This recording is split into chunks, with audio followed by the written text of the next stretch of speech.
Сите угостители нема да добијат финансиска помош од државата, дециде на министерот за економија Крешник Бектеши. За поддршка од шестиот пакет мерки се квалификуваат само оние на кои угостителството им е примарна дејност. Останатите пекари, мотели и сместувачки капацитети кои вклучуваат кафе, барови и ресторани ќе извисат, иако на 3 недели беа затворени со одлука на владата.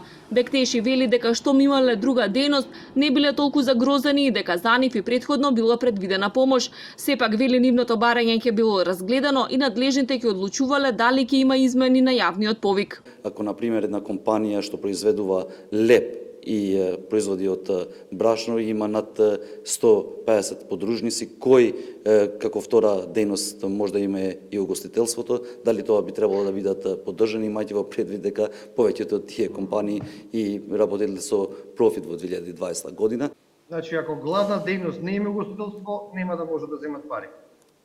Согласно јавниот повик, не. Угостителите очекувано останаа незадоволни. Предупредуваат дека поради овој услов, половина од угостителите ќе останат со празни џебови затоа што немаат соодветна регистрирана дејност.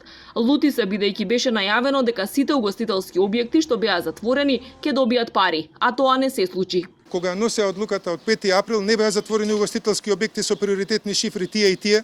Со 5 април беа затворени сите угостителски објекти. Сметам дека е голема неправда доколку мисли владата, државата или било кој министер дека со одлука ќе се додели само на еден, а сите останати ќе останеме значи како посматрачи од страна и ќе гледаме како тие пари ги насочуваат за друга употреба, а ќе ни кажат дека сме ги искористиле максимално и ни дале се она што нас ни следело. Денеска беа објавени 7 јавни повици за финансиска поддршка од шестиот сет мерки. Се однесуваат на естрадните уметници, туристичките водичи, организаторите на настани, игротеки и приватни детски одморалишта, за лиценцирани вршители на угостителска дејност, кабаре, нокни клубови, диско клубови на отворен простор, ресторани за свадби и туристички агенции. Сепак парите нема да бидат целосно неповратни. Фирмите ако поделиле откази ќе вратат 50% од парите, ако останале со истиот кадар ќе вратат 20%, а ако вработиле макар еден вработен ќе немаат обврска за поврат на финансиите. Инаку Бектеши не ја исклучува можноста да биде продолжен рокот за неискористените аранжмани за патување до крајот на 2022 година.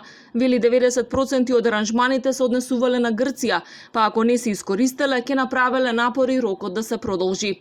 Се најавуваат и мерки за фитнес центрите и фотостудијата. За тоа на кој начин ќе профункционираат рестораните за свадби, конечниот збор ќе го има Комисијата за заразни болести, вели Бектеши. Ако се задржи истата епидемиолошка слика, на крајот на мај или стартот на јуни ќе било објавено како тие ќе функционираат.